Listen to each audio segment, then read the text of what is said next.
different forms and categories and types of alcohol policy. So those are on our website or are soon to be on our website. If you didn't catch them when they originally occurred, and you're welcome to check them out now. So this is the third, and so we're excited about that. But I'm also very excited because this is an approach that actually works. And I'll tell you why I'm saying that. The title of it is a proven and practical model. And you can decide by the end of this whether it's actually practical. But I'm going to talk just for a moment about how it was proven. And so we had a study, Kim Wagner and I and Michael Sparks and colleagues at Wake Forest University School of Medicine, funded by NIAAA, where we worked with 24 communities from all across the country, 7 different states. And we were able to work with 12 of those communities using this model, supporting them in the use of this model. And they were all interested in passing a particular kind of policy, social host policy. And 9 of the 12 actually were able to pass a social host policy of some kind. That compares with only 2 or 3 in the comparison group. So that's some of the evidence, along with Michael Sparks' many years of experience, that indicates that this is both a proven and a practical approach. So let me go ahead and introduce our speakers. The first is Michael Sparks, who I've already mentioned. And so Michael is, actually, the third reason I'm excited about this is I've known both of the presenters for almost exactly 22 years and met them on the same project, the evaluation of the Free to Grow initiative back in the early 2000s. So Michael's alcohol policy specialist and the president of Sparks Initiatives. And his primary interest for about 3 decades now has been in assisting communities to implement evidence-based environmental strategies to reduce alcohol and other drug problems, primarily policy strategies. So Michael is currently working with a number of groups, including our Southeast Prevention Technology Transfer Center at Wake Forest University School of Medicine, St. Joseph's Healthcare Foundation, the Health Foundation of South Florida, and Michael serves as the co-chair of the Scientific Advisory Board of the U.S. Alcohol Policy Alliance. Our other speaker, who you've already met, but I'll formally introduce her, is Kristen Kidd.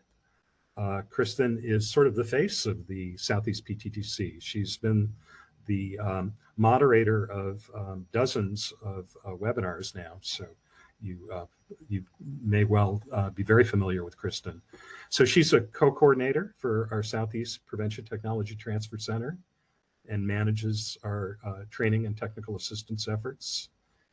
And she brings her own expertise in, particularly in local tobacco control policies, working for many years in Colorado before rejoining us in North Carolina. So her focal area is environmental strategies, specifically local policy change. And she's also the principal investigator of a state initiative in North Carolina called the North Carolina Behavioral Health Equity Initiative. So with that, let me hand it off to Michael. Thank you, Mark. Well, I too am happy to be here. This is, of the 3 sessions that we have done thus far, this one is always the most exciting for me to talk about. It really takes the discussion we had in session 2, where we translated the sort of the evidence base in our field, in the alcohol policy field, and translated it down to what does that look like at the local level, and what kind of policies might you consider addressing based on what your data show. And it moves from here's some examples of local policies and what we call local conditions to this is how we do it. So that's a major piece of this work, is really going from the, okay, so You know, I noticed in the chat, for example, that someone mentioned that they were interested in doing perhaps a mandatory responsible beverage service program. And that, in fact, is a great example of what the science suggests may be an effective intervention, and then translating that to what does that look like in our own community. This session really moves to the next step, which is how do you do it? And as Mark mentioned, we've been working with this 10-step model, which we'll introduce as we move through the content. We've been working with this 10-step model now for many years. We're going to next slide, please. We're going to cover two topic areas today. Both of them are really linked in terms of the way and the ability for groups, coalitions, collaboratives to move policy at the local level. And the first chunk of content really speaks to what are some of the factors that inhibit coalitions from actually moving policy in the community. And then the second piece is the content around once you're all prepared and you're ready to go, how do you do it? So those are the two pieces we're going to talk about. But before we start, I'd like to just ask and get a read here for a moment of what's your coalition, your organization's level of comfort with implementing alcohol, ATOD, alcohol and other drug policy. So if you wouldn't mind taking the poll, I believe it's already up, and then Kristen can give us the results here in a moment once they come in. Right. Yeah, the poll is up and it should be on the right side of your screen. It looks like we've got people participating. We've got about 10 votes right now, 13. And I guess you guys can't see the results as they're happening? Not yet. You'll have to sort of fill us in. Okay.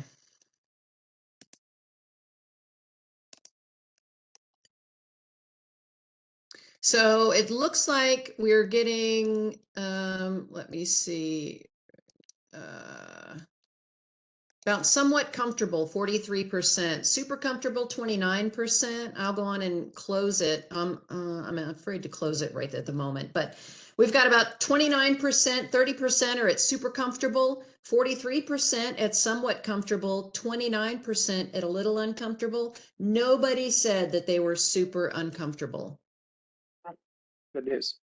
So hopefully what we'll be talking about today will be able to move you up one notch to the super comfortable level at some level in some ways. So let's move on then to the next slide, please, Kristen. Here we So are. as we think about the conditions that facilitate or enable, we'll just use the word coalitions as a catchphrase for different kinds of groups who are working on policy. Organizations, collaboratives, as I mentioned, a number of different forms of vehicles to move policy. We have really explored, and part of this came out of some of the discussions and findings that we had in the study that Mark talked about, that there are some key elements that set up a coalition to effectively move policy. Those three, very briefly, are the coalition structure and its members, the coordinator themselves, and then ultimately the fiscal agent that many of these coalitions are operating under. So next slide.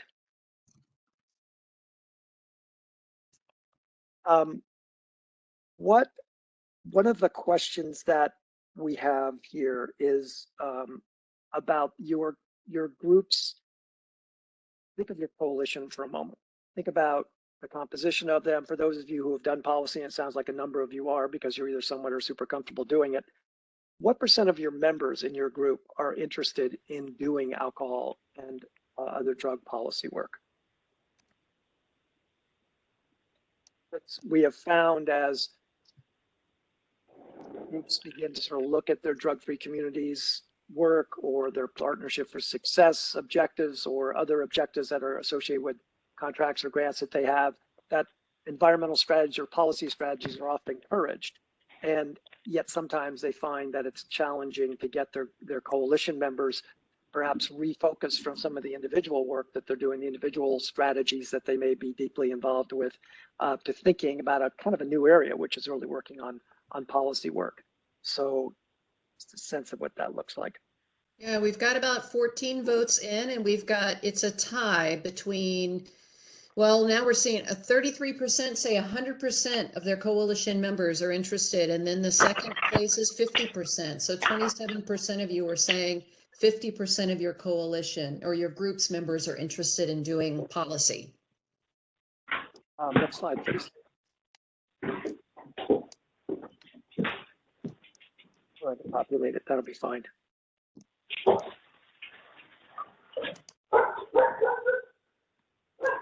So Make sure you're muted. There we go. yeah, we have a friendly dog in the background. So one of the things that we've seen in the development of coalitions and the coalition composition and structure is that many of the funding sources we have really specify and are interested in what they call a sector-based approach to coalitions. There's a checklist that they often give you, and they want you to have someone there from the school district, someone from law enforcement, someone from the retail sector, maybe someone from healthcare. You know, there's a series of different checks that are really come from a long-standing tradition in the United States, that the folks who can most help a coalition move policy are influential decision makers in communities, and what we might call grass tops organizations, grass tops individuals.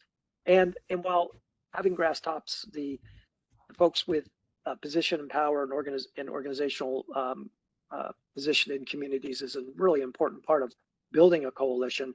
Sometimes those grass top groups are restricted themselves from taking positions on local policies that you might want to pass.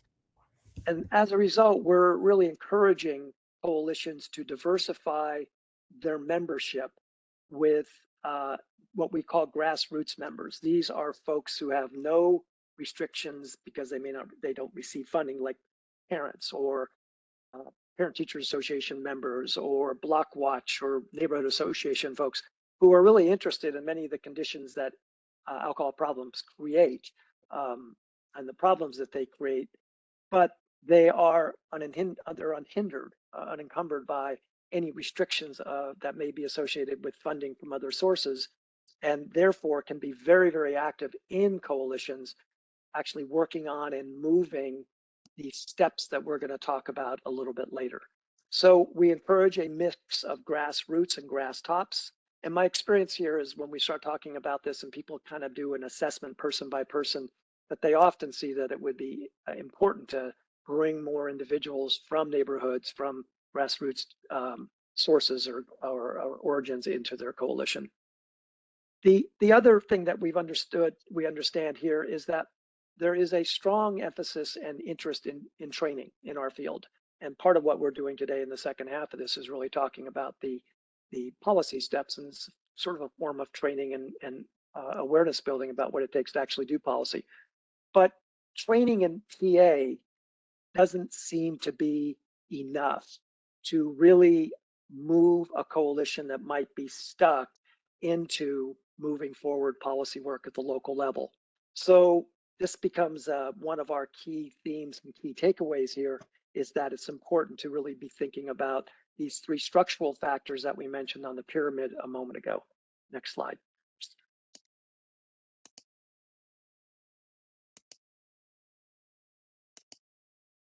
Another critical issue is that coalitions are often deeply involved and have been involved for a number of years and were formed with the intent of working on what we might call individual approaches. Folks who are working in schools, doing parent training, doing awareness activities, events, health fairs, all kinds of different things, which are important in the prevention continuum, but obviously are a bit downstream compared to these policy work that we've been talking about over the last two sessions.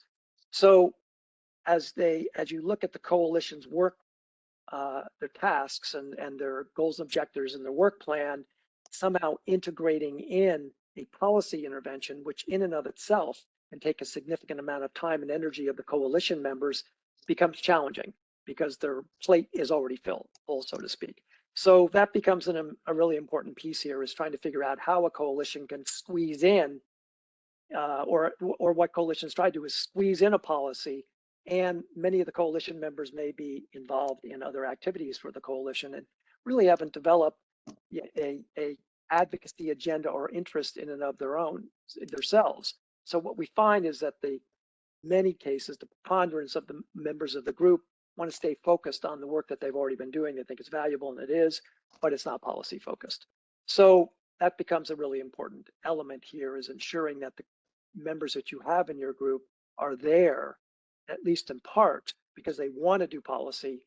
And that may come from either their experience in the past, or you may have to sort of introduce them to this and basically bring them up to speed. And then finally, we find that coalitions are often comprised of advisors, people who want to tell the coalition coordinator what to do and how to do it.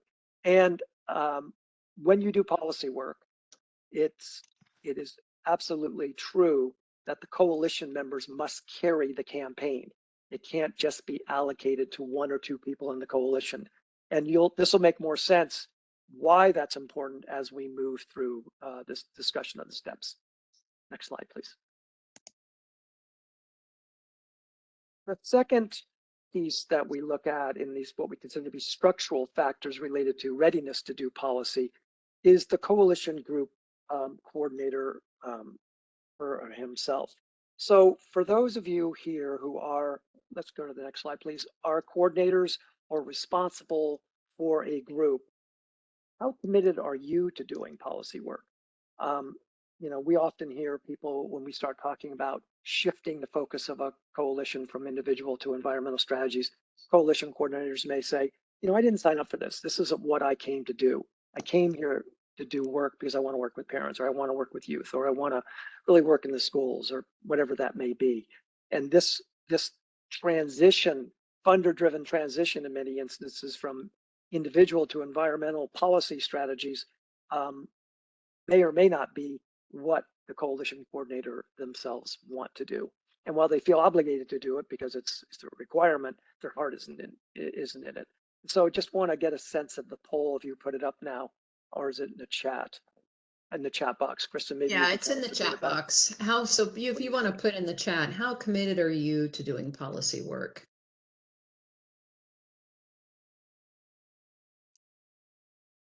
And I would imagine, since you guys are on today, that you are interested. You 45 folks are really interested. We've got a very exclamation mark. Shamika is all in. Felice says it's what we do. Annalyn says very. So they're 100%. We've got a lot of supporters of the policy approach on today. So that's great. Good. Next slide, please.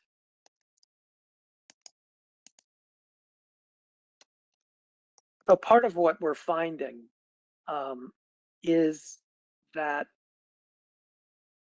the coalition may feel like what they really want is to be trained on how to do policy. And that's an important element of moving a coalition forward, is providing that training. They may want some coaching or technical assistance from someone to sort of help them think through how to move. And providing that coaching and TA may be a really important element. But these training and coaching and technical assistance and education about the work, what it looks like, what's best practice, and how do you do it, sometimes doesn't seem to translate into an actual policy. And so a lot of time and energy, both of the coordinator and the coalition, is spent doing this kind of front work around how do you do it and what it's all about. And then the policy campaign itself fizzles somewhere down the line, somewhere in some of the steps. You'll see there are multiple places where it can just kind of fade out. And so we're constantly trying to figure out and diagnose, why did it not go anywhere? And once again, as we sort of look back at that triangle that we're talking about here, that consists of the coalition structure and its members, the actual interests on the part of the coordinator or himself around doing this type of work, and then as we'll move into this last area, the sort of fiscal agency commitment to this work, we find that one of those may be, or multiple of those may be, factors that sort of create ripe conditions for the policy never to sort of mature and get to the place where it's actually adopted and ultimately implemented. So the final piece here is what we call fiscal agent support. And we included this because my experience in working with many coalitions in the CADCA Academy over the years, we would get into weeks 2 or 3, and the coalition coordinators would be really excited about, they would have worked on a new logic model, they would have identified a series of interventions, policy interventions that they think make sense based on their community assessment, and then they would go back either between week 2 and week 3 or after week 3, and they would introduce this as a direction to move, and their fiscal agent would say, I don't think we should be doing that. That particular policy is a little bit too risky for us. I really don't think that we want to take on reducing alcohol outlet density, because that requires zoning changes, and it requires, it may not be supported by the Chamber of Commerce, or may not be supported by whomever. And so as a result, I prefer that we start with something else. I said, well, the data, they may say, well, the data shows that our major problem here is in the density of outlets and the way they're clustered and the violence that's occurring around them. Yeah, I know, but go do something else. And so we often find that the fiscal agent may be reluctant for any number of reasons. One, that policy work is inherently attempting to shift the political, social, and economic conditions in communities. And perhaps if you're a school principal and you're the fiscal agent for a school-based coalition that has as part of its work plan to work on some policy, that just may be a little too far out. So really trying to understand the nature of this. Could you go to the next slide, please? Of where the fiscal agent is for this, and it could be a nonprofit. Next slide, Kristen.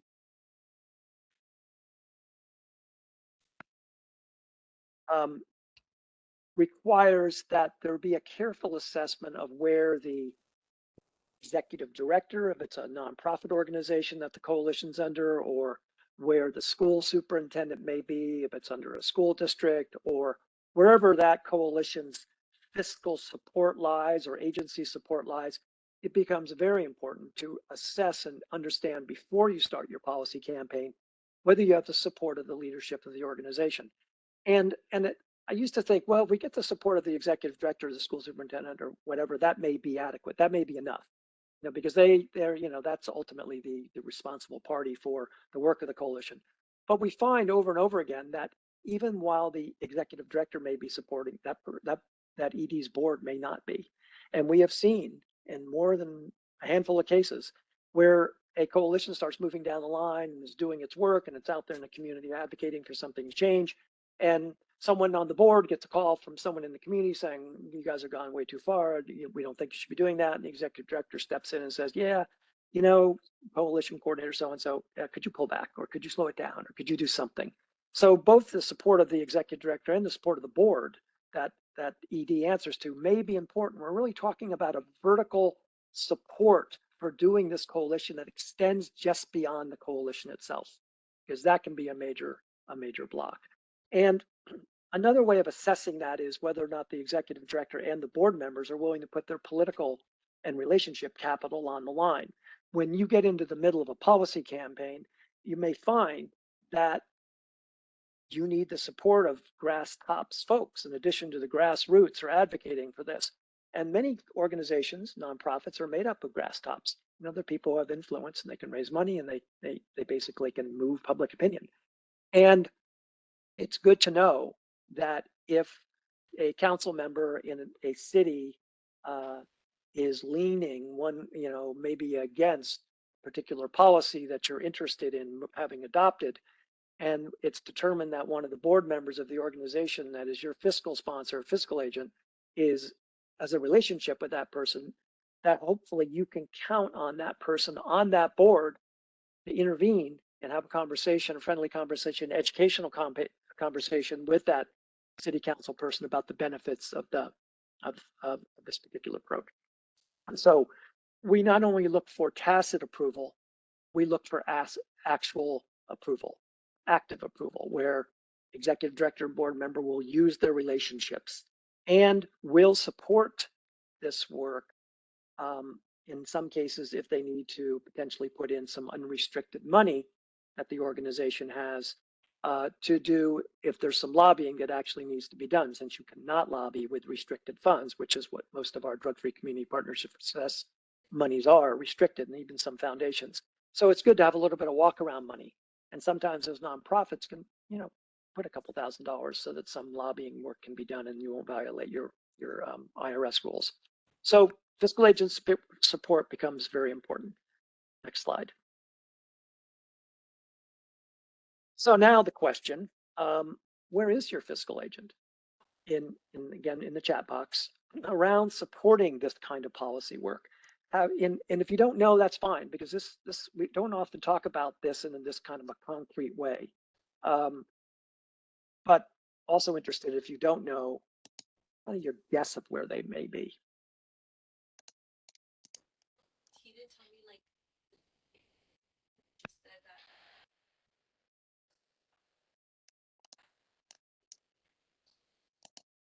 Seeing, Kristen? I'm sorry, what, Mark? What, Michael? What are we seeing? Any chats? Not sure, mixed and somewhat. So it sounds like there's a lot of room for conversation with fiscal agents around this. Okay. This is a really important one for beyond the reasons that I described a moment ago, but also what happens and what makes this one a very important piece to sort of establish up front is because if you're in the middle of a campaign, this comes up and you get pressure to shut down the campaign for the reasons that I mentioned or other reasons, then it's a tough place to be, because you've done this work with your coalition, you've recruited new members to the coalition, you've got grassroots involved, the community is getting fired up, they're working on it, they're out there talking about it, and then you're basically getting pressure from your own organization. That is a difficult place to be in terms of the credibility of the coalition to the community at large. So if you're not clear on this, then this would be an interesting place for you to explore. So I'll end this piece with just a request that you all, some of you are already involved in policy, and that's great, and you're comfortable with it. But take a look at your coalition and see if you could benefit from additional grassroots members who are completely, unconstrained in terms of doing advocacy work. Think about if you know you're super committed, that little corner of the triangle doesn't pertain to you. But if your coalition is deeply involved in individual strategies, understand that moving a policy forward, if you haven't done it before, is very time consuming and takes a lot of airtime of a coalition. It takes a lot of work, and multiple people on the coalition. In fact, I would argue most people in the coalition need to be involved in some aspect of the campaign, and there's multiple ways they can do that. So, look and see whether you've got the actual time in terms of the scope of work that your coalition's already agreed to take on to insert policy campaign, understanding it can be time consuming and labor intensive. And then finally do this work with your own internal organization, your fiscal agent or sponsor, to ensure that you have their support if you haven't done policy before. And with that, I will turn it over back to you, Kristen. Thank you. I appreciate the grace from everyone. I'm advancing the slides and I'm about to run a breakout and checking the chat. So my brain is going a million miles a minute. I'm hanging on though. You've done a great job. Thank you.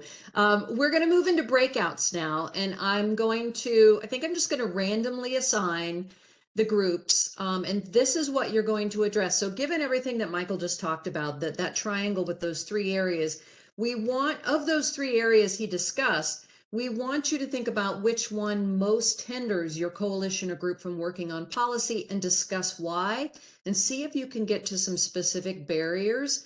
And I'd like to ask, because I'm not going to assign, I need someone in the group to step up and be the note taker and keep the conversation going. Make sure that everyone who's in the room gets an opportunity to share something. Even if you think you don't have any experience or you have no knowledge, really step out and try to speak up in the group and share what you can. Everybody has something valuable to bring. So I am also going to send you these questions, but thinking about, again, the coalition or group composition, the grassroots, grass tops, the coordinator, and your fiscal agent support. Which one of those areas most hinders your coalition work? And I am going to, automatically, all right, here we go. I'm going to start the breakouts. Now, I think you have to go under participants, by the way, to actually join your breakout group. And I'm going to give you around just over 10 minutes probably to discuss this. And then we'll all come back into the main room and we'll talk about it. And we'll ask a few people to share some gems. So with that, let's see. Here we go. So welcome back. I think we have everybody back here in the main room. Michael, I'm going to let you do a little facilitation to get some gems that came out of these discussions. So I'll jump in at some point with just some of the comments from our group, but who would like to share comments from their group for a moment or two? We have like, I believe 10 or 15 minutes before. Is that right, Kristen? More or less? Yeah. Who would like to share? Give us some examples.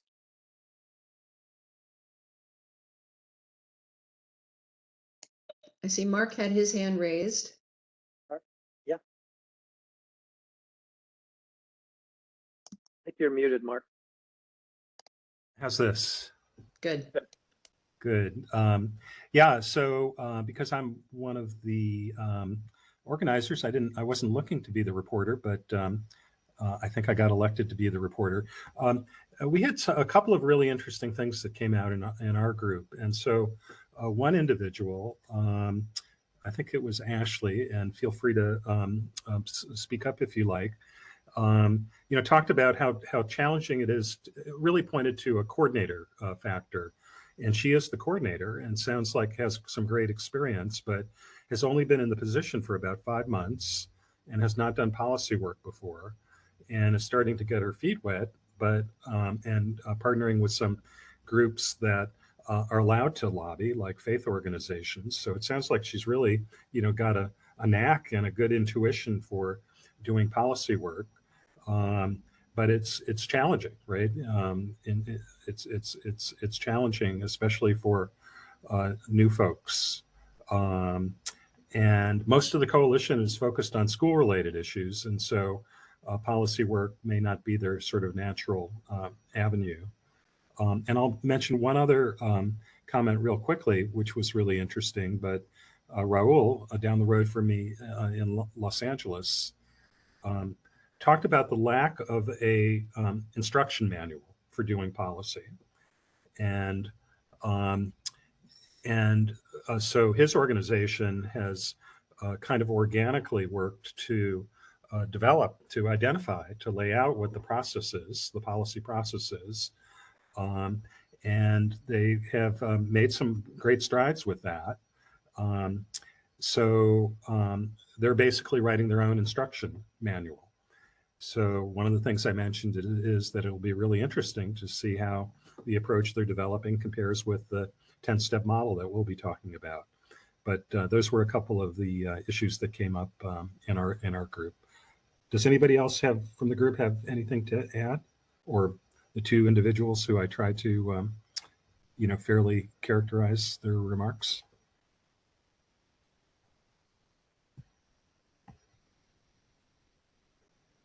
No, Mark. Go ahead. Oh, I'm sorry. Go ahead. No, please.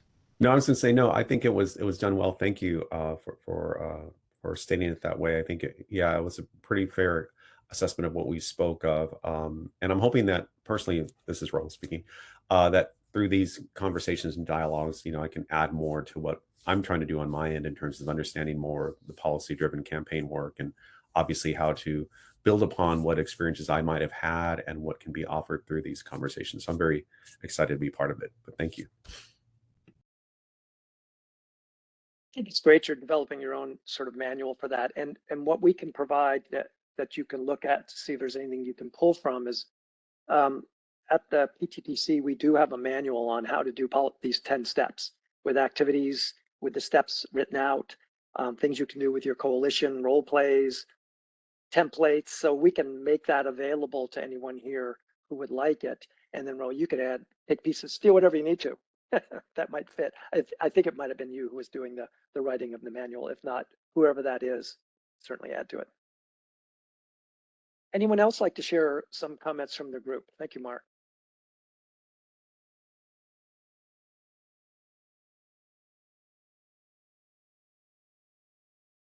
I will mention ours and then we'll see if anything comes out someone else. We had really we had a nice discussion. We had three key kind of topics that came up that create challenges for the implementation of policy. One was that sort of fit into the framework that we talked about earlier, the composition of the members of the group as it currently stands. And this was, and please at any point if I'm misrepresenting something, jump in, really a reflection of the time and the energy of the individuals in the coalition to do this kind of work. And that might have been time and energy, perhaps the right people. I think I got a little bit of undertone there, but certainly just that these folks are busy. They're doing a lot of other things. They may be working other strategies with the group, and on a policy campaign might be very difficult, and they may need additional folks to help do that. Another topic was that in one particular state, I believe it was Oklahoma, the funder has a certain recommendation for policies that local coalition should be engaged in. And one of them was outlet density.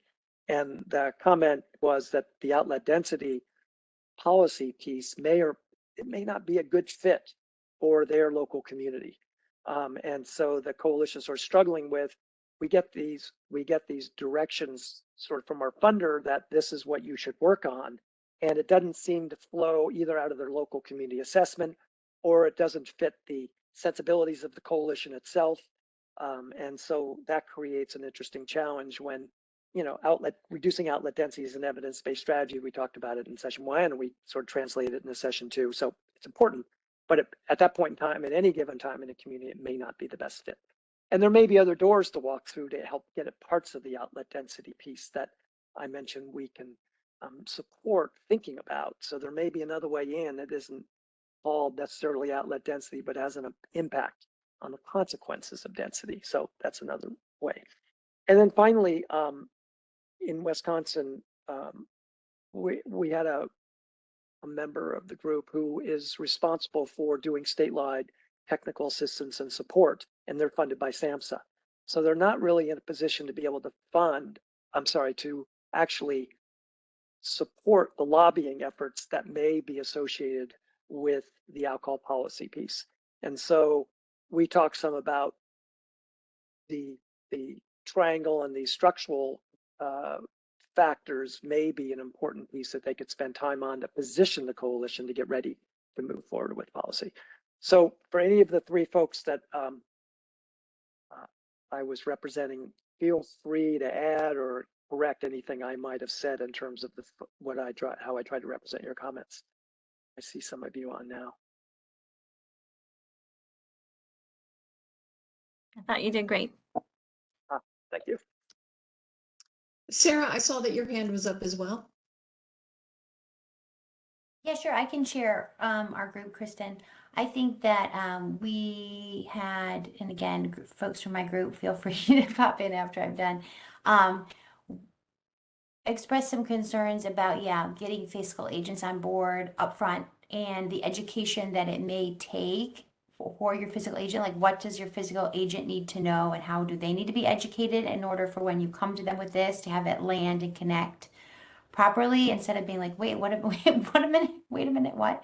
And also just kind of the challenges that maybe folks in small states have where everybody wants to do the same thing and it's trying to be one size fits all, but maybe that doesn't work as much. So I don't know where that fit in terms of a challenge that from those three, but that was just another kind of thing that was mentioned. And then lastly, that lots of times the policy piece, many times the policy piece is there, but the enforcement side isn't there. So making sure the barrier of getting the enforcement piece is really built in, or how to resurrect a policy that's great, but needs the enforcement, which also bounces back to fiscal agent barrier or coalition, who's their barrier, the same barriers that are for passing the policy.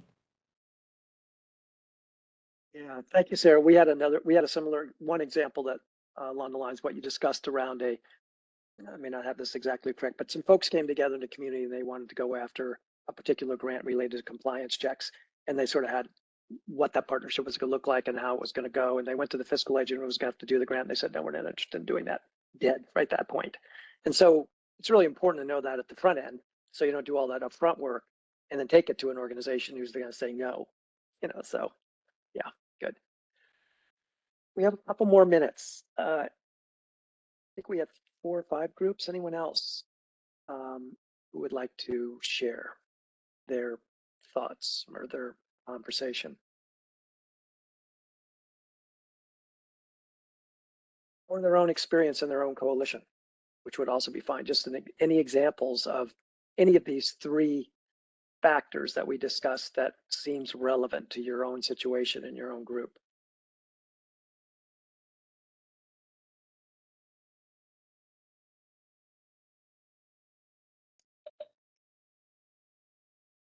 While you guys are thinking, I'm going to pull up the slide deck. Anyone else have anything they'd like to share? Like Michael said, from your own experience with your group. We've got crickets right now. Everybody's really shy. You guys are so shy.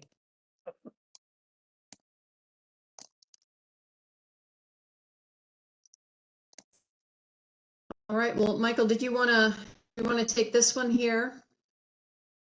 Sure. Kind of reminding us back about session 2. Yeah. So I touched on this briefly in the beginning. The part of what we talked about really in session 1 were those high power, high impact, powerful interventions that have been found to be successful. And we used the sort of the stream metaphor here with the ones up at the top of the stream regulating physical availability, which basically is some form of density, regulating alcohol promotions, which is advertising and promotion, looking at, excuse me, price and taxation, which is really just affecting the price of alcohol and attempting to make it more expensive rather than less expensive, which is the trend we're currently in right now nationally. Looking at drinking and driving countermeasures to reduce DUI, modifying the drinking context, which really fits around the responsible beverage service. And we know from responsible beverage service or server training that it's more powerful if it's done from a mandatory standpoint, and everybody touches alcohol and they have policies, some of the things that we know about. And then sort of moving down, and what this really is population level interventions. And by population, we're talking about those that have the broadest reach and have significant power to change behaviors and conditions in communities. So session 1 talked about some of that, and session 2 really broke it down to what are examples of these upstream interventions, these population level environmental strategies, that then what they could look like at the local level. So those are the pieces that brought us to today. Thank you. Let me make sure. Okay, I'm not muted. Good. Okay, yeah. So thinking about those policies at the local level, and we've talked about some, Michael just mentioned a bunch of examples, and Stephanie had brought up responsible beverage service training. As Mark said in the beginning, my experience has been primarily with tobacco control policies at the local level. We did a lot with tobacco retailer licensing. We did smoke-free parks and trails and outdoor spaces. And we also worked a lot on the enforcement of, and this was in Colorado's clean indoor air, to strengthen it at the local level. So all examples of policy that lend themselves or can be moved forward with this 10-step policy adoption model. So this is really getting into the meat of the how. We've laid a strong foundation now with a great coalition made of grassroots and grass tops. We've got a strong coordinator who has the training skills and willingness and passion for policy. And very importantly, the fiscal agent is very supportive of policy.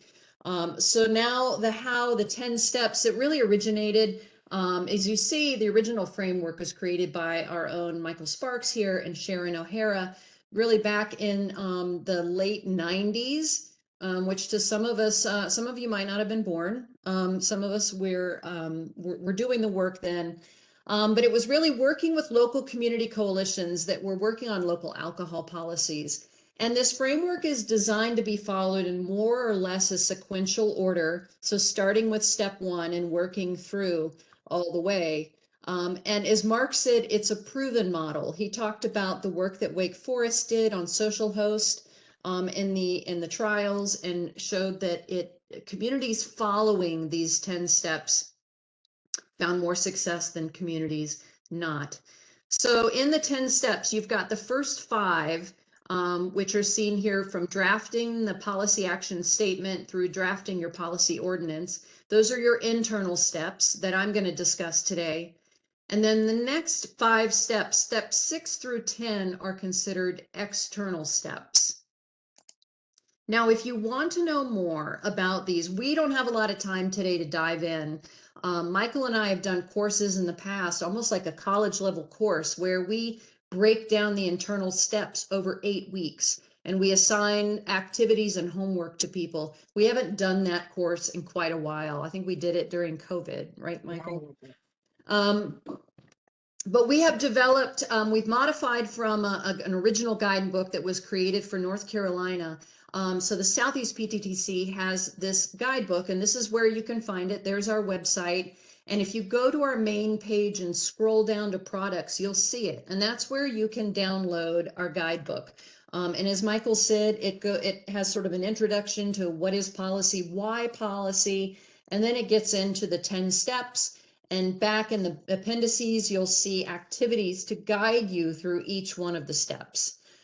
We also have other resources that I'll be talking about in just a minute. But what I'm going to focus on today are the 5 internal steps. This is where you get started, and it's internal because they're really done behind the scenes. This is done not in the public eye, but it's where the coalition or the task force or the ad hoc committee, whatever it is, where they are working on these steps to really set up a solid foundation to move you forward. So Leonard, if you get the chance, if you could mute anybody that accidentally gets unmuted, that would be great. So now we're going to start with step 1, where you're going to be drafting your policy action statement. So a policy action statement, it's a paragraph basically that's 30 words or less, and it really serves as a roadmap. It's going to, by working through the different aspects of the policy action statement, the coalition is really setting up the work, and it really helps keep everybody on the same page. So the main components of your policy action statement, you talk about the problem, you briefly describe the problem, briefly describe the solution, you talk about the impacts of the problem, who's going to benefit from this policy solution, and very importantly, who is the decision maker. We used to call it the target, but we're trying to be really mindful of the language that we use. So who is the decision maker? Who has the power to say yes or perhaps no to this policy. So if you would put in the chat why you think this policy action statement needs to be 30 words or less. Go ahead and put that in the chat, and Michael, I'll ask you to monitor the chat for me because I can't. I was going to say too, so in this policy action statement, either the coalition is working together as a large group, or perhaps there's an ad hoc committee that goes off to really start thinking about how they're going to construct this, and then they bring it back to the larger group to get everybody's input. But it really goes through a process where you identify who needs to be educated or influenced to adopt the policy. And this is something that the coalition, this policy action statement is something that the coalition needs to go back to from time to time, because there can be special interests within your coalition. There can be mission creep. So it's important to even post it up on the wall if you guys are meeting in person, and everybody comes back to remember, okay, this is our mission. This is where we're going. This is who we have to influence. This is the problem that we want to work on, and this is our solution. Yeah, and that's pretty much what we're seeing in the chat box, the importance of brevity, the importance of writing something that you can remember. Yeah. That, isn't 3 or 4 pages long. It's important to be able to have something that's clear and concise that you can describe when you're meeting with decision makers. And they're more likely to read, decision makers are more likely to read something if it's short, rather than it's long. Yeah. Exactly. Yeah. And who was it? Charlene, I believe, said, more importantly, people don't read. Right. And people may never read your policy action statement, but your your coalition members need to read and really ingest this policy action statement so that they're very clear and stay on task. We sometimes suggest that you actually write the final policy action statement on a piece of chart paper, and when you're having your meeting, in whether it's a subcommittee meeting or a full coalition meeting, and you're in the middle of a campaign, that you keep that in front of you, because it's really easy to think that you're on a path that takes you through the woods to find out that you've gone the wrong direction at some point. And yeah, you're walking in circles in the woods and you're lost. Right. So I'm going to move on to the second step, which is build compliance. We used to call it engage enforcement early. But again, like I said, we're really thinking about the language that we use, and enforcement can sometimes have negative connotations. So we're really talking about now building compliance. And I know, Sarah, in your group, you talked about, it sounds like you talked a lot about enforcement, that a policy is only as good as the enforcement. If a policy just lives on the books and is never enforced, then it's just something that lives on the books. So it's really important, though, that you don't wait until you're about to go to, say, city council or county commissioners or the hospital board. Don't wait until that point, or even worse, after it passes, before you start engaging the entity that's going to really promote the compliance, support the enforcement of this policy. You really want to start building that relationship very early in the process. And let me move to the next slide and we can talk about that. So really, when we talk about it, I'm talking about the agency or the individual who has the authority to ensure that this policy moves off of the book, so to speak, and is actively being enforced, so that the community, the individuals, the entity, that people are complying with it. This could be police, this could be code enforcement, a public health officer, a private contractor. When I was talking about the smoke-free parks and trails in Colorado, often it was the Parks and Rec Board. They were ultimately responsible, and they charged those individuals that went around to monitor the parks to really help support the enforcement. There's also voluntary enforcement that can happen, and that's where signage is really important. And Michael's going to talk a little bit more about specifics to after a policy passes. But you really want to start this relationship early with the compliance entity. It's important to have them on board. They can help you in crafting the language. They can let you know what aspects that you're proposing are actually enforceable or not. They can also help you with data collection. So it's a really important relationship to begin early in the process. So I mentioned data. We're going to move to step 3, which is collecting data. And this framework, this policy action framework, uses a 3-tier system, which I have really fallen in love with. It makes it really systematic, and it makes it very clear the types of data that you really need to collect to make the case. Because data is a resource, right? Data is what helps you tell the story. And we have a 3-tier system. Like I said, you've got the 5,000 foot level data. This is really about the prevalence. You've got tier 2, where you're moving down from the prevalence of the problem, that big picture, where you're talking about what is the prevalence. It's really getting at quantitative data, like 30-day use rates, binge drinking rates, youth DUI rates. You're moving down now to the 1,000 foot level. And this 1,000 foot level is where you're linking the problem you identified in tier 1 with the prevalence data to a specific setting in the community.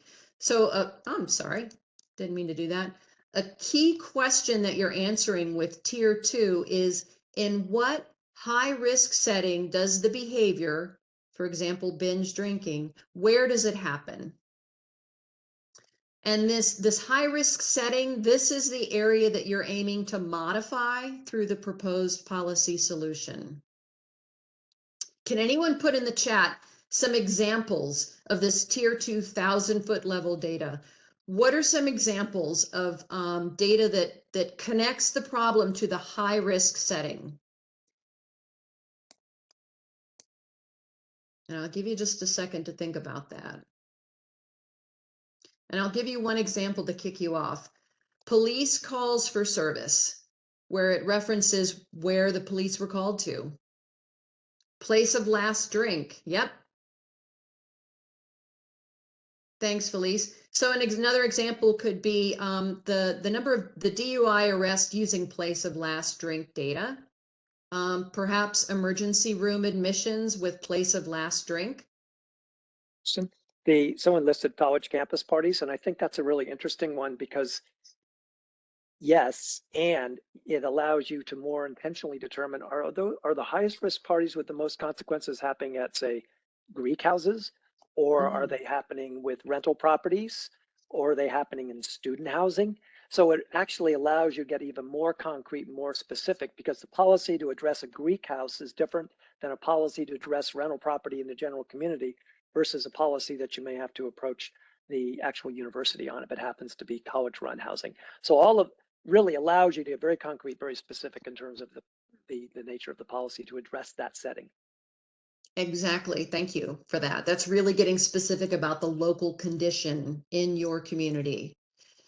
So then tier 3, that's on the ground data. It's also known as consequence of behavior data.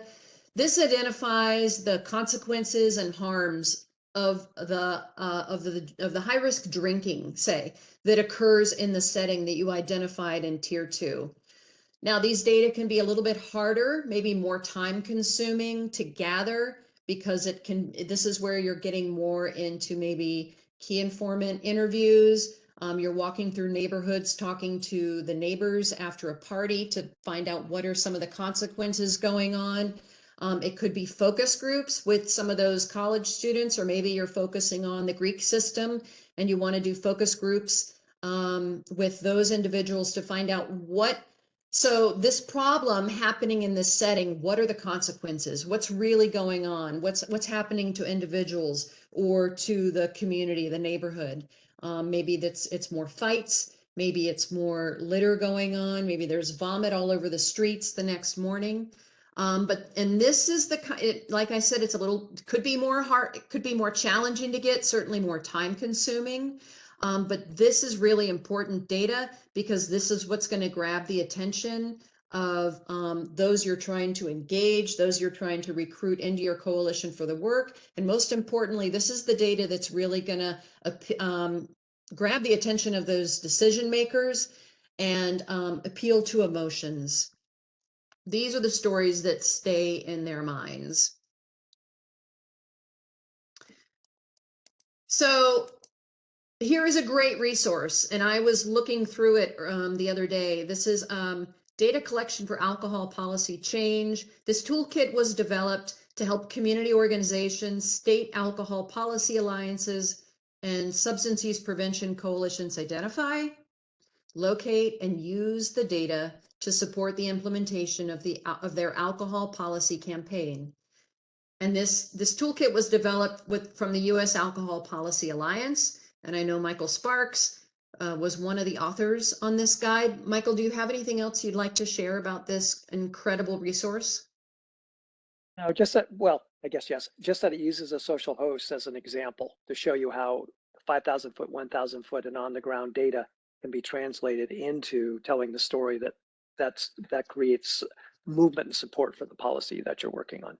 And it's available for free at this website.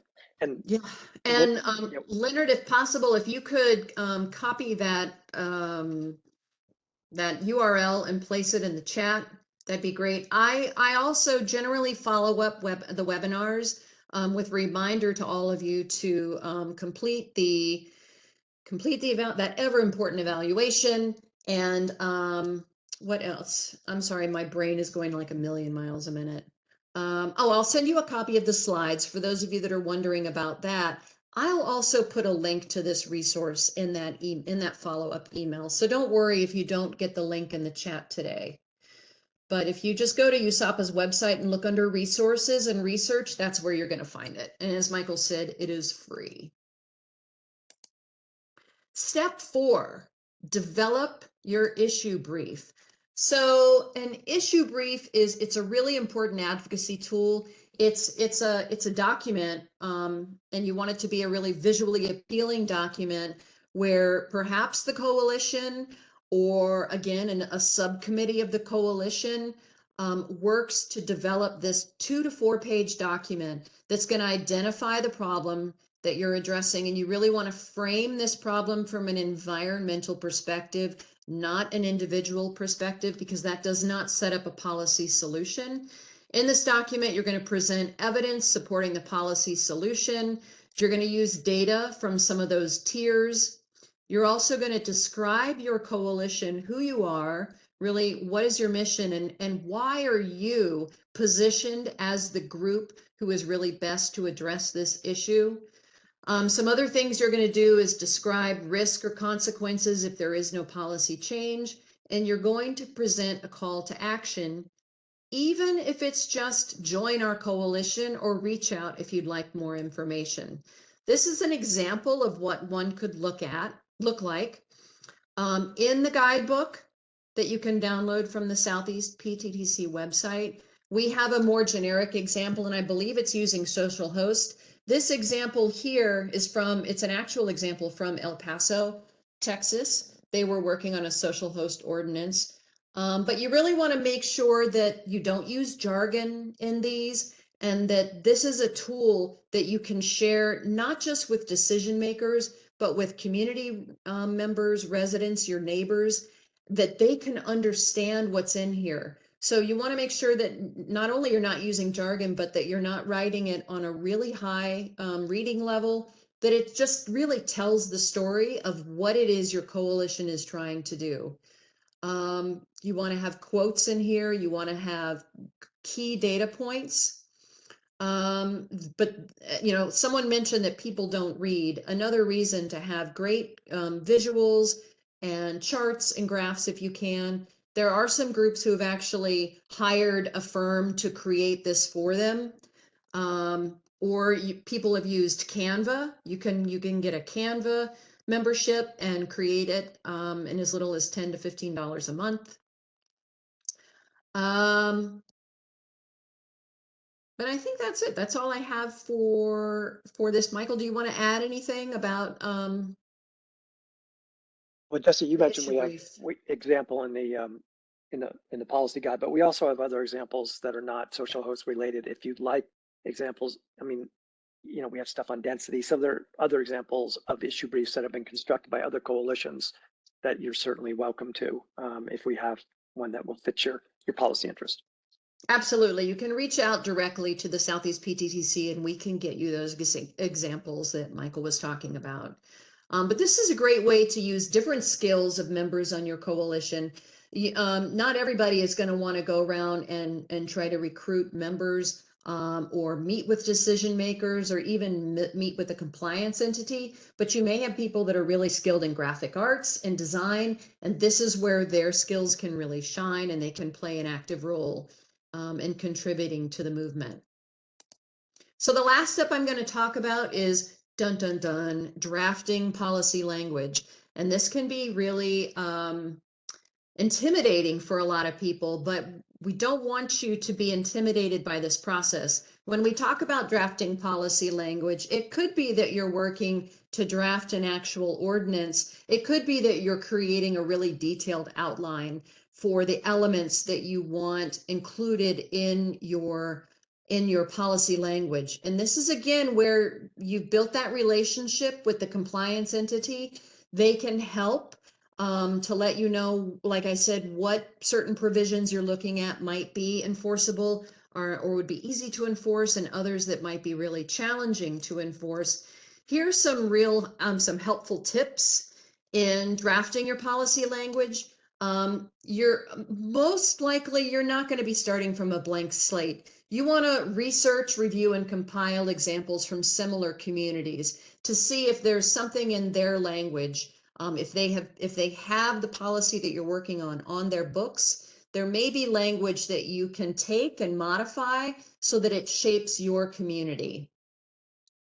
In the language, you're going to clarify that your policy, how it's feasible, legally permissible within the settings of the community.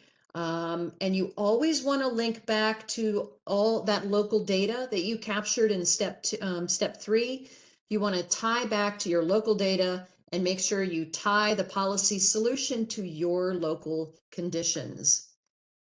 Now, once you have a draft to work with, or a really strong outline, if you're working at the city or county level, you're going to want to engage with the city attorney or the county attorney and have them review it. You certainly don't want to just hand it over and have them write it. That is not a good idea. You guys are the experts on this policy that you're working on, and you know what you want. So I mean, I'd worked with city attorneys in Colorado who knew nothing about tobacco control, which is fine. So we had to really make sure that we were very active in our communications with them and in working with them on the actual ordinance language, to make sure that we got something that represented best practice and aligned with the local conditions. Michael, is there anything you want to add, or does anyone have anything they want to add around this step 5, drafting the policy language? I think you covered it. You know, Okay. you don't have to write the whole policy. You can just do an outline. It's yeah. Don't let the Just a piece overwhelm question. you. If I can ask, I'm not really adding, but I just want to understand something. So I've had situations where coalitions have chosen to work with the municipality in sort of an advisory capacity to the municipality. So rather than centered on the coalition, centered on the municipality, where you start getting business interests. I have a situation more than once where local alcohol businesses have been invited in, and in one situation actually became the chair of the committee that was going to be making recommendations on a policy. Yeah. And so in that situation, it seems like you can push too far to engaging the city. And I mean, especially from what I'm hearing from you, it sounds like a lot of this creation of the policy recommendation needs to be done before other parties start becoming a part of that. Even though you got to engage the key stakeholders, you want to be careful whose opinions you're engaging. Absolutely. Yeah. I mean, like I said, these steps are ideally they're internal. So you haven't gone public. So you're really working with the key members of your coalition. And hopefully you have been working with these people for a while and you know what their interests are, and everyone is on the same page from the policy action statement. You have agreement moving into crafting the language. I think your point's a really important one, though, Felicia. We need, when you're drafting policy or you're putting together an outline of the policy elements, you have to have some idea of what's not going to fly and what is going to fly. And your coalition, if it's built in a way that has both, representatives of the community at the grassroots level and the grass tops level, may have some sense of that, but not necessarily a complete picture. So if you're working on an ordinance, for example, a mandatory server training ordinance, to use one that came up earlier, and there's going to be fines for violation of training your people, what's the right amount? And what should that look like? So there's certainly a certain amount of information you have to do where you're looking at other ordinances, you're thinking about what's the will of the compliance organization. Maybe that's going to be code enforcement, maybe it'll be planning, maybe it'll be the health department. I don't know who will enforce it necessarily, but they have to be comfortable putting in provisions around sanctions that they're willing to actually enforce. But I think to your point, let me put it bluntly, if you lose control of the ordinance, you're going to get an ordinance you don't like. And in some cases, again, an ordinance you don't like. And then you find yourself in this uncomfortable position of supporting the adoption of something that basically is no longer best practice.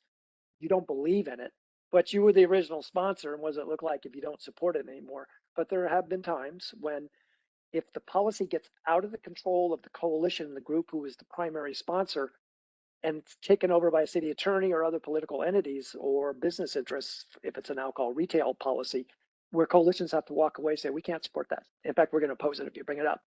Yeah. And that's a tough place to be. But to your point, that tactical decision about keeping it internal to the group and only reaching out for feedback in ways that strengthen the likelihood that it'll be a policy that will be broadly supported is part of this step. Mhm. Great example. Great question. Yeah, thank you for This- bringing that up. This comes up all the time when coalitions say, shouldn't we invite the wholesalers or the retailers into our coalition? Because we're going to work on an outlet density policy and they're experts on it. You know, we all have different opinions about that. And, you know, the opinions of this speaker, me, don't represent the opinions of anybody else, but I say no.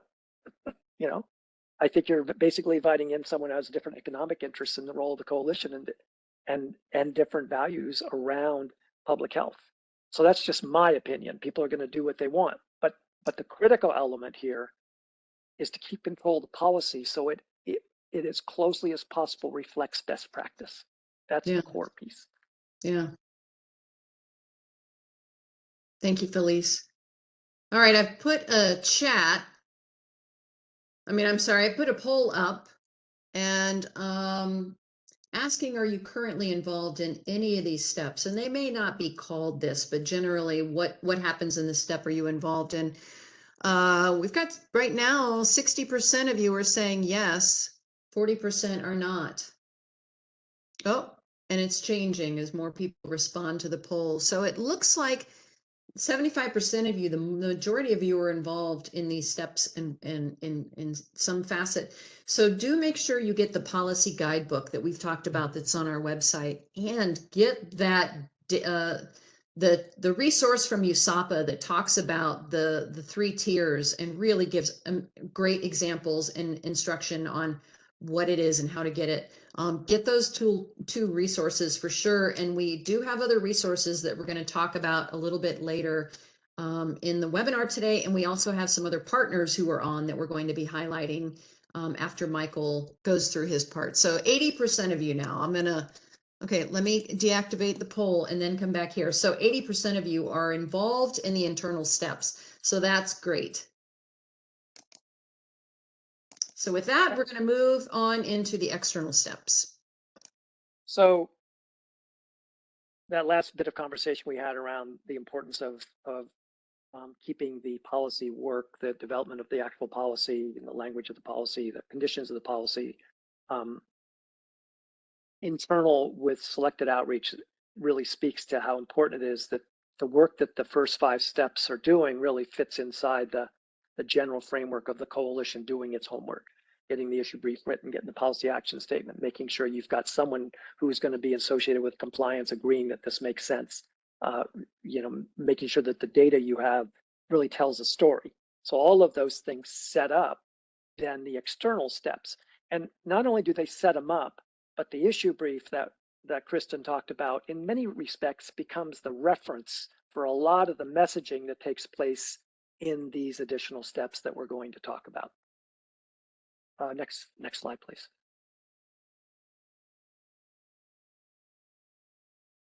Next slide. So media advocacy.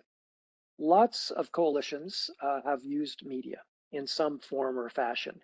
And we differentiate media advocacy from traditional use of the media in that it's that the use of the media is strategically trying to mobilize the community and decision makers to support a policy change. So this is a very active form of media. I want to point out that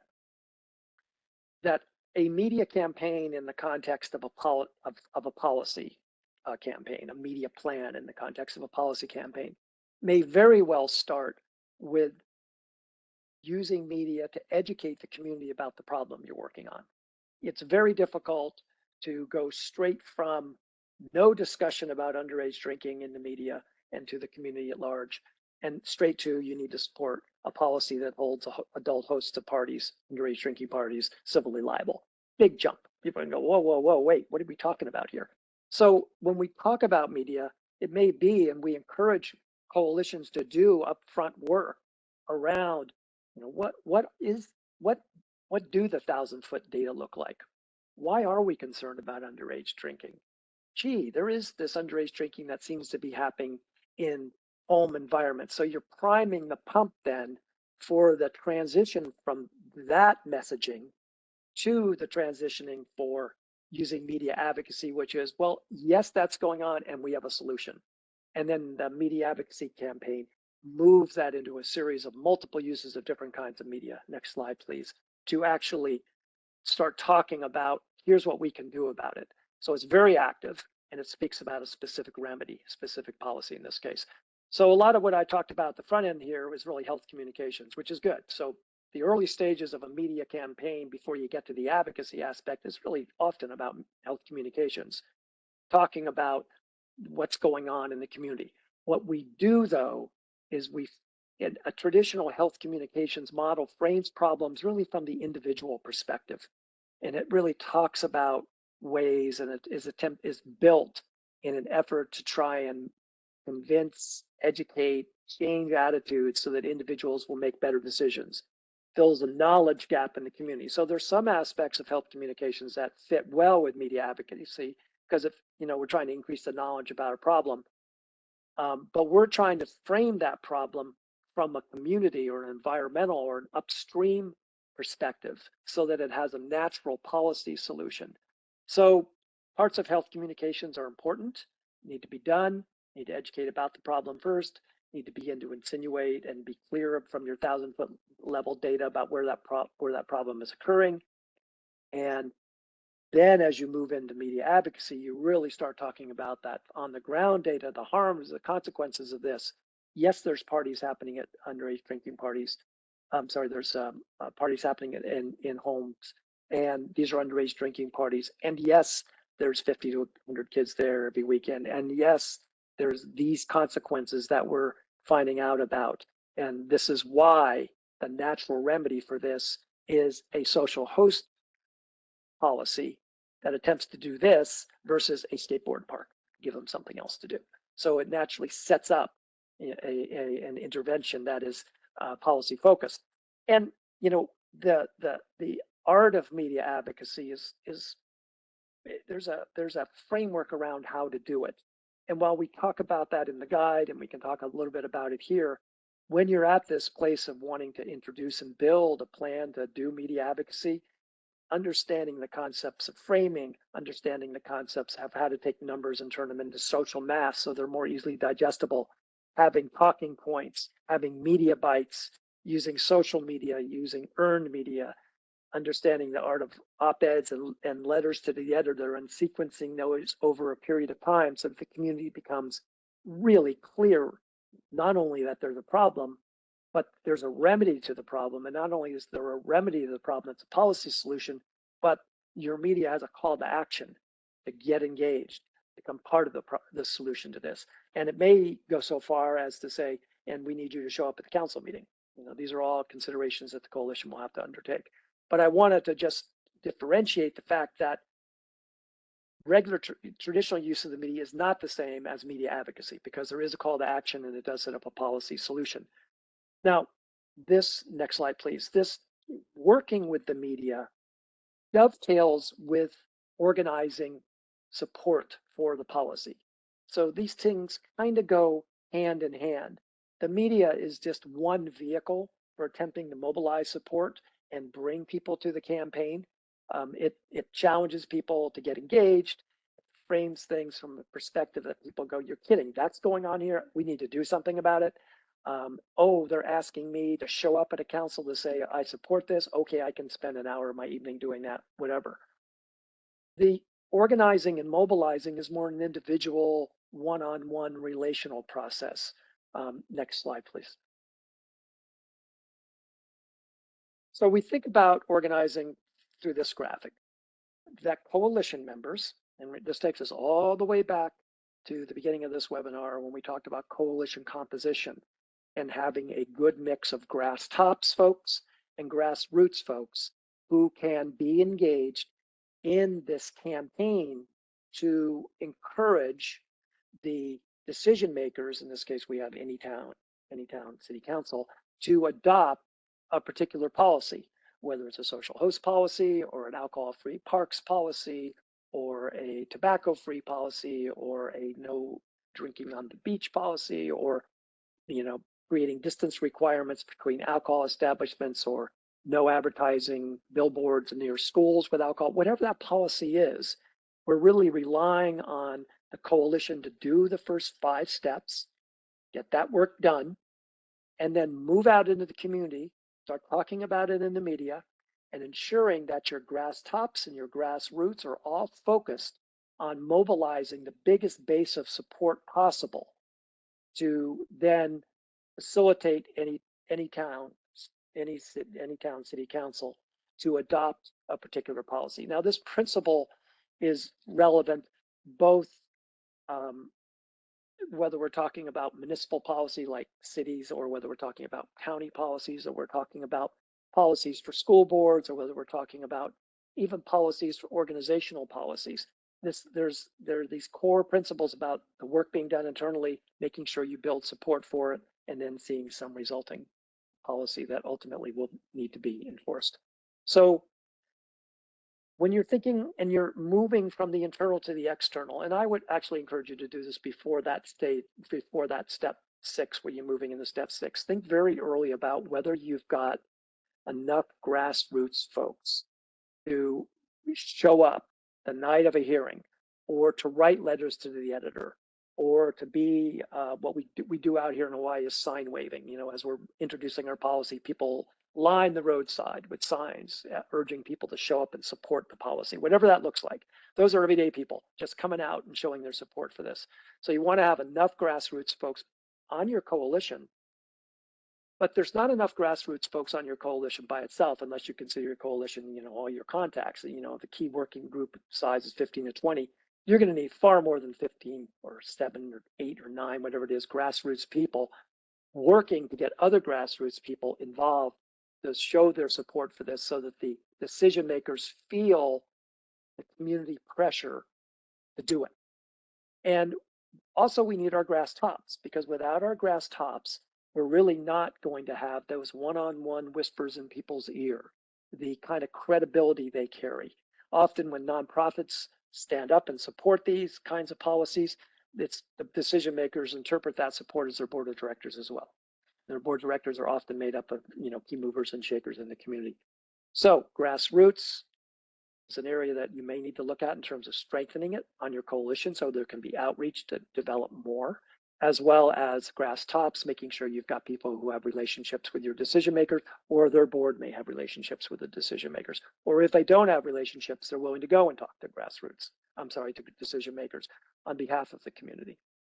So organizing really is that process of building support and incorporating that one-on-one relational kinds of work, of identifying people to be behind this work, and it's being supported by the media advocacy that's going on all around them as they go out and reach out to someone. So you may call, a block watch captain for an ordinance that's around, restricting house parties. And that block watch captain says, "It's funny you called me, because I just saw something in the newspaper that there's some ordinance going forward. Yeah, I'd love to talk to you about that." That's the beginning of that process where these two dovetail. Once you have that base of support in place, and there's no magic way of determining it, but you are getting a lot of good media, you're checking in with other organizations who are coming on board, you may be doing some litmus testing in the community organizing.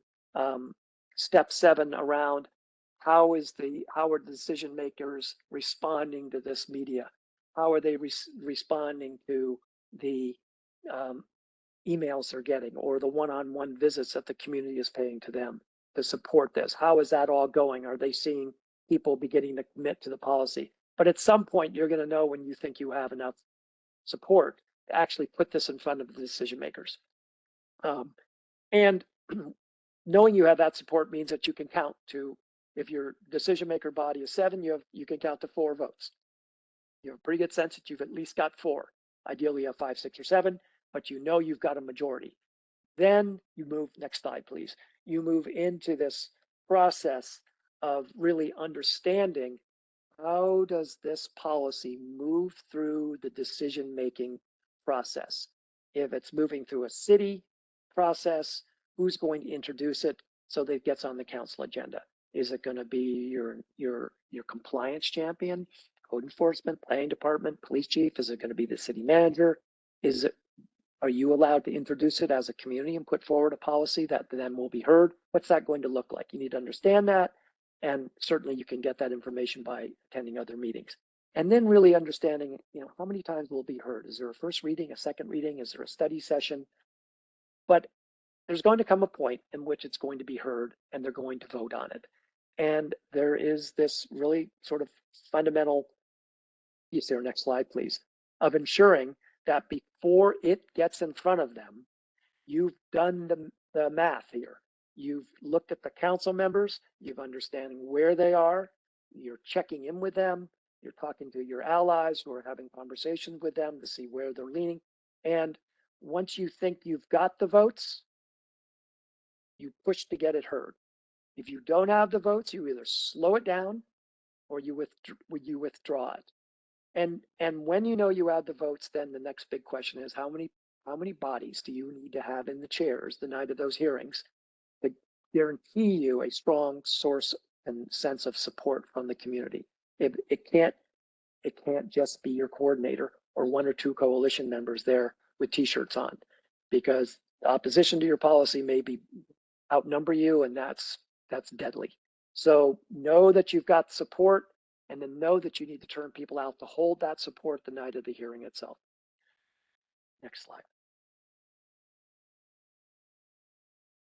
Once it's adopted, all of us probably know, and you may want to, if you have a moment, put it in the chat box, examples of policies that you know that have been passed that are in fact not being enforced.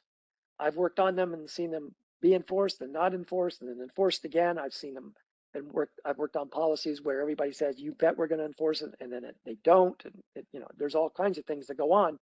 But in order to get the outcomes the policy promises, it has to be complied with. It has to be implemented. It has to be put into practice, into play. And so this becomes a really, really important, next slide, please, element of the work of the coalition. And I think it's fair to say that when you enter into a policy campaign, 50% of the policy is getting it adopted, getting it passed. The other 50% of the campaign is making sure that it's being implemented. And the implementation process is not just for the compliance agency or the compliance entity.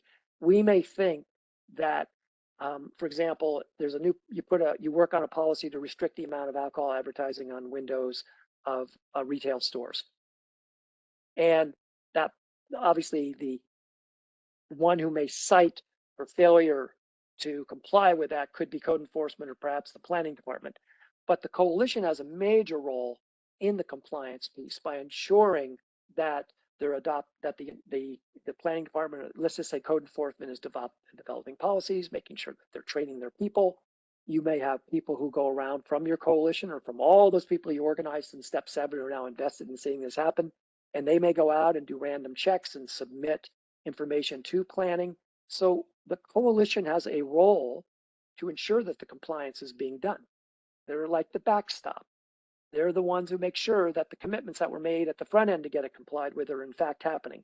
And when they are happening, they are the good news to the community, writing letters to the editor and thanking the compliance entity for doing it, going in front of city council during open time and saying, we so much appreciate the fact you passed that restriction on advertising and windows policy, and guess what, it's working. And residents are commenting about how much they appreciate all those ads for cheap liquor and are coming down. So thank you very much for doing this. And it just adds wind to the back of the compliance agency to be thanked, winds to the back of the city council for adopting it, and keeps it less likely from being repealed. And then finally, step 10 is really about evaluation. Next slide. And there we're not going to spend a lot of time here because we're coming towards the end, but we have different things to talk about when we're talking about evaluation. How did the policy campaign go? Did a lot of people get involved? Did it somehow end up in only 2 people's hands? Did it diversify the coalition? Did it use good data? Did you build relationships with council members that now will sustain you for their next policy? What did it look like? What would you do differently? So recording, tracking, keeping that process information becomes really important, because coalitions aren't just about one policy. They're about, policy over time, multiple policies over time, complementary policies. Is the policy being implemented? Let's talk about that in step 9. Is it being implemented the way it was intended? That's part of the work of the coalition to ensure, and you want to track that. Make sure that you're tracking the process of implementation. And then finally, what impacts is it having? There are certain promises we made, and there's certain data you collected in all 3 tiers that talk about the kinds of harms that were occurring in the setting, that talk about the number of house parties, that talks about the binge drinking rates and prevalence rates and so on. So know what your indicators are early, and then track them over time. Because I believe, and I think you all, I'm sure, share this, that we have an obligation to get back to our constituents, which is really the community, and those who passed the policy, took a risk to pass that policy and support us and get that done. Let's make sure we give them a policy that's being implemented and produces the outcomes that we promised, reduce rates and harms. So with that, the next question is a poll. So we've covered 10 steps. Many of you indicated that you were involved in steps, some form, step 1 through 5. Maybe some of you are involved in policy steps 6 through 10. But what kind of technical assistance, support, or training do you think would be useful to help you? And there's now a poll up here. And really refocus these in 2 areas. 1, the triangle at the front end, getting some guidance, some support, some TA, some coaching around the composition of the coalition, the organizational support, and the coalition coordinator's role. And the second is on actually how to do the 10 steps of policy. And perhaps you could check both of those, I don't know. But you could also put it in the chat box. And I'm going to keep the poll open, but I do want to let you know about additional resources on the Healthy Knowledge website. We have 2 courses. One of them goes into all 10 steps, and you follow like a South Park community. But thinking about organizational readiness, I'd like to introduce everyone to the Center for Advancing Alcohol Science to Practice. And I'd like to invite Sarah, if you want to just tell us a little bit about your organization, that'd be great. Yes, hello everyone. We absolutely our new center, the CDC, has funded us for the past year just for this reason, knowing that the policy work of the evidence-based practices that we've been talking about over the past 3 sessions takes commitment, takes folks like you to be at the heart of it, to have these important conversations with the folks inside your coalition, fiscal agents, etc., and then go out and change minds of decision makers too. So we are here to help you with some of the elements that were talked about in today's 10 steps and some of the things that you heard about in the previous 2 sessions. We can help identify gaps and strengths, some of those things that we were just talking about, how to look at your coalition and make sure you have folks you need there, how to help with some of the issue briefs if you start down that road and are finding that maybe you don't have quite the capacity you thought you did. I still recommend starting it internally because that's going to be a great process for your coalition, but we can help with some of the issue briefs along these evidence-based population level strategies, and also help with some of the data translation. Anyways, I think we can be a great resource to where you guys are. Please reach out to us. You see our QR code if you want to sign up for a listserv for just general information to keep kind of in the flow about these topics, but also you can request TA through our website, and I'm going to put my email in the chat directly, because you can also email us and let us know you have been in this series and that you're continuing the work, and we will definitely, if we can't help you with everything, we'll find a piece that we can help you with. We really want to support you guys in your journey to alcohol policy. Thank you so much, Sarah. Do take them up on that offer, everybody. The Center for Advancing Alcohol Science to Practice and the U.S. Alcohol Policy Alliance have been our partners on these 3 and this 3-part series. So Sarah, thank you to you and your team for all of your help. And I hope everybody does reach out and join their listserv. So I wanted to let you know before we get to Q&A that we do have a webinar on December 14th, and it's on our website. We've got a lot of people that have been registering for it, but Dr. Matt Rossheim is going to be presenting on supersized alcopops, speaking about alcohol problems in local communities. It's something that I actually didn't know a whole lot about, and I've learned a lot about it from listening to Matt. So do make sure that you sign up and attend that webinar. Not only do you hear about the problems, but he's going to be talking about some ideas around solutions that localities might want to consider. So with that, I think we're going to move into Q&A. And Mark, Dr. Wolfson, I would invite you to, if you'd like to kick this off, if you have a question. I'm happy to. Thank you so much, Kristen. First, let's maybe say in the chat, give our appreciation for this amazing presentation, and thank our presenters, Kristen Kidd and Michael Sparks, and our friends, Sarah and Liz from the center for joining us today. Yeah, so we've got a few minutes for Q&A. I'll take the first a pickle out of the pickle jar, a new expression that I learned recently from a colleague. And so this is a question for both Kristen and for Michael.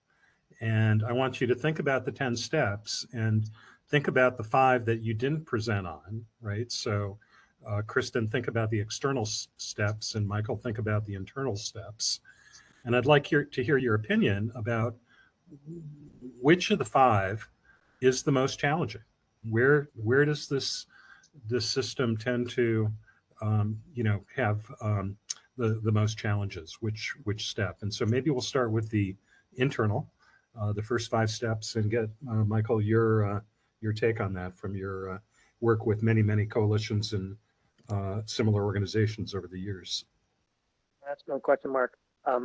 It's actually an easy one for me to answer. I actually think step 3 and collecting the 3 tiers of data is one of the most complicated tasks for coalitions, particularly when we're talking about trying to collect that on the ground qualitative data where the harms are the stories around the harms, and extracting data from stories about what's going on, sexual assaults at home parties, or fights in bars, so that we can really tell the story. So for me, getting 3 levels of data fully fleshed out is something a lot of coalitions are not thinking about, particularly not thinking about identifying settings. So that's for me the place.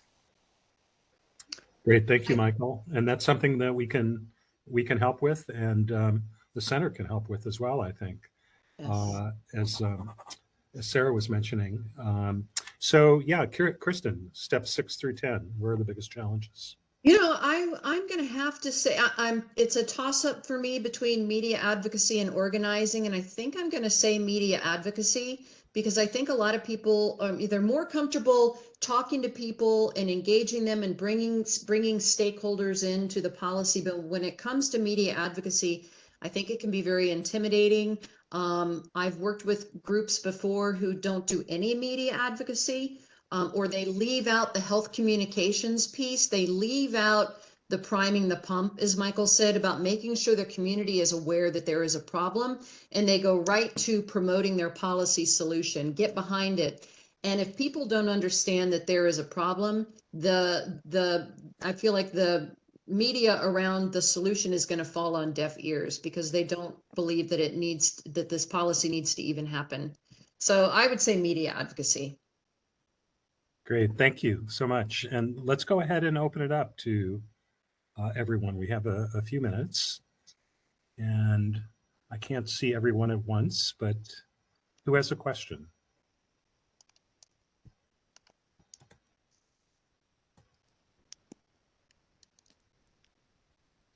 Let me I'm going to actually call on someone. So I see Felice. So you've got a lot of experience in the policy realm.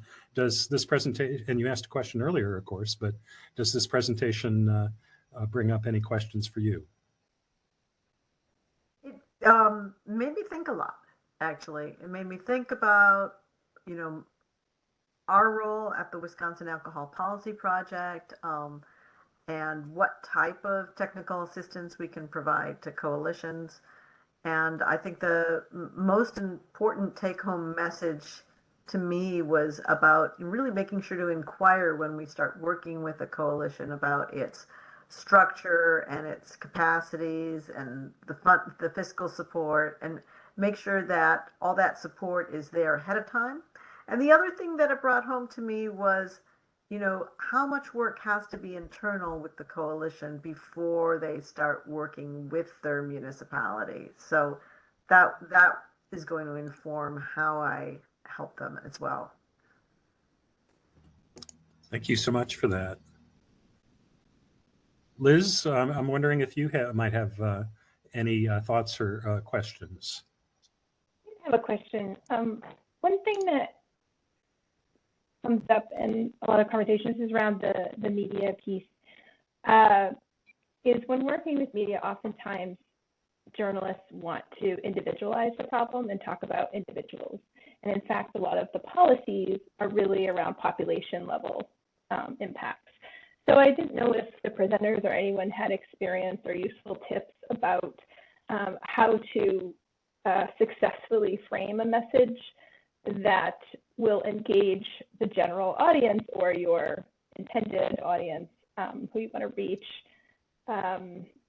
but also impress upon the importance of these population level policies and why it matters. Who would like to take that question about successfully framing as a collective problem rather than an individualized problem when working with the media? With the run of that, I think, Liz, you've pointed out a really important piece of the media advocacy strategy. You know, when you're doing interviews or having conversations with reporters, the natural tendency is to try and go towards the individual frame. Part of the remedy for that is the issue brief, to be perfectly honest. The issue brief creates a framing that differentiates the problem and the natural breadcrumbs leading to a policy solution. And the process that the coalition goes through talking about the difference between an individual approach in getting ready to do both the policy action statement and writing the issue brief primes the organization to be able to respond. But so I think the answers in many instances are in a really good issue brief. But the really important part is to practice how to do that. And so identifying 2 or 3 key media spokespeople, they don't always have to be on your coalition, people in the community who are supportive of this, bringing them in and doing a little kind of media advocacy run. Someone plays a reporter and it individualizes the question. Don't you think it would be better if we just train more parents around these home parties as opposed to holding them and fining them? You know, isn't it really their responsibility? If you practice answers to that, you'll have them. And the place to go is back to the issue brief. Great question. Great. So thank you, Michael. I think we're about at time. So let me hand it back to Kristen for closing ceremonies. Okay, well, thank you. Thank you so much. And thank you to the center for collaborating with us and showing up today and inviting everyone to the listserv. And thank you to USAPA and Michael for everything that you've done to make this a really useful and powerful webinar series. If you happen to miss any of the webinars, they are on the Southeast PTTC website. So please do go and check that out. If anyone needs a certificate of attendance, if you're working on certification or you need hours for your recertification, when you close out, there will be an evaluation, a GIPRA for you to complete. And after you complete that, it's going to send you to one more site where your certificate downloads and you can customize it with your name. If you have any challenges with that, reach out to me and I can help you with that. Do go to our website and make sure you're on our listserv and that you are registering for the upcoming webinars. Michael, yes? I just wanted to mention we're going to repeat this series. Yep. So go ahead. Maybe you can go and mention that you're going to be advertising it. Yeah, if you know people who have not been a part of this or you want to hear all this information again, We are going to be collaborating with the Southwest PTTC to deliver this 3-part series again, and we're going to be promoting it for them. They're going to be doing their own promotion as well. But you're welcome to join us. It will be the first one's in January. I don't remember the exact date, but I know it's at 6 p.m. Eastern. So those of you who would like to, in the East Coast, if you want to hear it after hours, please do join us. And I think that is it. Oh, January 18th, 6 p.m. Eastern. Because they're in Reno, right? Okay, well, that's all I have. I'll be in touch with a copy of the slides. The recording is going to be on our YouTube page. So go to YouTube and search Southeast PTTC and you'll see all of our webinars, not just this one. And I hope everyone has a very safe holiday, and we'll see you in the new year if we don't see you sooner.